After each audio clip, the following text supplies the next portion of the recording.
ये रवैया रहा है इस सरकार का, जहां काम करना है वहां करते नहीं हैं। कौन, आपको मालूम होगा जब यहां ब्लास्ट हुआ पहलगाम का, पूरी कश्मीर के जो लोग हैं गाँव शहर में सड़कों पर आए, मजम्मत की।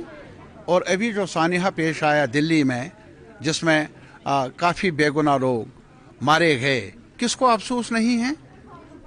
क्या ये सही नहीं है? आज ये वाइट कॉलर की बात करते हैं और हर डॉक्टर पर, हर कश्मीरी पर शक शुबा की नज़र से देखा जाता है। ये अफसोसनाक है।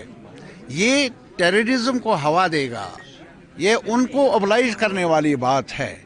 अगर वाकई चाहते हैं सरकार कि टेररिज्म पर काबू पाया जाए तो लोगों की सफ़ों में एतमाद पैदा करना ज़रूरी है।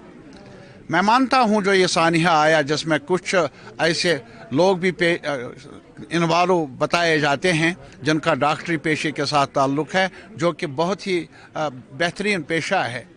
लेकिन हर डॉक्टर को हाँकना, हर कश्मीरी को हाँकेंगे आप, मज़दूर हो, तालिब इल्म हो, मेरी नज़र में ये सिक्योरिटी सिचुएशन को बेहतर बनाने में रुकावट ही साबित होगा।